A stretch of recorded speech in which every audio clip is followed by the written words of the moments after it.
नमस्कार। दलाई लामालाई त धेरैले चिन्नुहुन्छ, तर तिब्बत स्वतन्त्रता आन्दोलनका बारेमा धेरैलाई थाहा नहुन सक्छ। आजको भिडियोमा हामी तिब्बत स्वतन्त्रता आन्दोलनको हिजोदेखि आजसम्मका पाटोहरूलाई केलाउने कोसिस गर्नेछौँ। भिडियो सुरु गर्नुभन्दा पहिले च्यानललाई सब्स्क्राइब गरिदिनु होला र यो भिडियो अन्तिमसम्म हेरिदिनु होला। बेला बखत हामीले समाचारहरूतिर पढ्ने गर्दछौँ, सुन्ने गर्दछौँ अथवा देख्ने गर्दछौँ भारतको धर्मशालामा तिब्बत स्वतन्त्रता आन्दोलनको लागि बृहत प्रदर्शन भयो, भेला भयो, सम्मेलन भयो इत्यादि इत्यादि। विश्वका विभिन्न कुनामा उठिरहेका विरोधका आवाजहरू मध्येको एउटा आवाज हो तिब्बत स्वतन्त्रता आन्दोलन, जुन विगत 60 वर्षदेखि निरन्तर रूपमा चलिरहेको छ। अहिले तिब्बतका आध्यात्मिक तथा धार्मिक गुरु 14औं दलाई लामा सहित करिब 1 लाख भन्दा बढी तिब्बतीहरू भारतमा निर्वासनमा छन्। आफ्नो ठाउँभन्दा बाहिरै रहेर भए पनि विश्वका विभिन्न ठाउँबाट उनीहरू स्वतन्त्रताका लागि लडिरहेका छन्। चीन सरकारले तिब्बत र त्यहाँका जनतामाथिको निगरानी बढाइरहेको छ र तिब्बत भित्रै पनि विभिन्न तरिकाले आन्दोलन भइरहेका छन्। विगत केही वर्षमै करिब 150 जनाले विरोधका रूपमा आत्मदाह गरिसकेका छन्। भारतको धर्मशालामा तिब्बतन युथ कांग्रेसले आवाज उठाइरहेको छ भने विश्वका विभिन्न देशमा विभिन्न संस्थाहरूले यस आन्दोलनका सपोर्टमा आवाज उठाइरहेका छन्। इन्डियाना युएसमा रहेको इन्टरनेसनल तिब्बतन इन्डिपेन्डेन्स मुभमेन्ट र आम्स्टरडम नेदरल्यान्डमा रहेको इन्टरनेसनल तिब्बतन एड अर्गनाइजेसनले पनि यस आन्दोलनमा सपोर्ट गरिरहेका छन् र हातमा हात दिइरहेका छन्। त्यसरी नै यस आन्दोलनमा विभिन्न सेलिब्रिटीहरूले पनि साथ र सपोर्ट गरिरहेका छन्। ती मध्येका एक हुन् रिचार्ड गेरे, जसलाई अहिले पनि चीन प्रवेशमा निषेध गरिएको छ। उनी board of directors for the international campaign for तिब्बतका चेयरम्यान पनि हुन्। त्यसै गरी अर्की सेलिब्रिटी हुन् प्यारिस हिल्टन, जुन एक बिजनेसवुमन, मोडल र मिडिया पर्सनालिटी पनि हुन्। यस आन्दोलनका अर्का सपोर्टर ब्रिटिस हास्य कलाकार रसेल ब्रान्ड पनि हुन् र यस आन्दोलनका सपोर्टमा विभिन्न तरिकाले कन्सर्टहरू पनि विश्वका विभिन्न ठाउँमा भइरहेका छन्।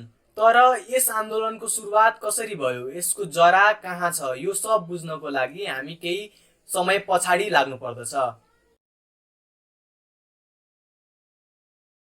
तिब्बत स्वतन्त्रता आन्दोलनलाई बुझ्न पर्दाखेरि हामीले सन् 1910 सम्म पुग्नु पर्दछ।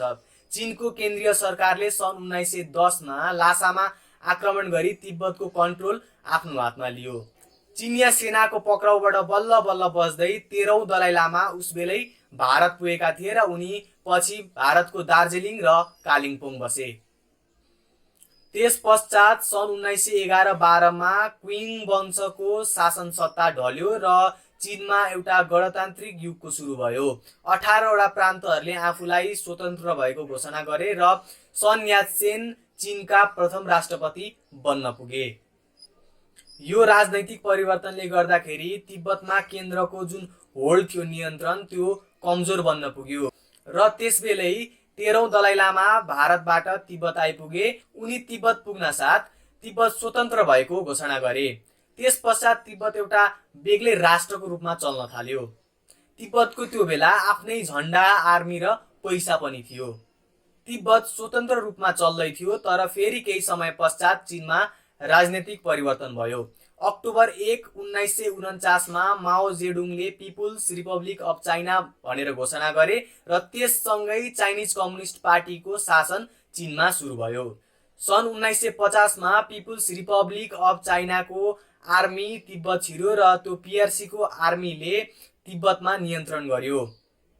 त्यो गर्नुको विशेष कारण के थियो भन्दाखेरि तिब्बतले त्यो बेला आफ्नो बेग्लै पहिचान बनाउन खोजिरहेको थियो र आर्मीमा पनि आधुनिकीकरण गर्न खोजिरहेको थियो।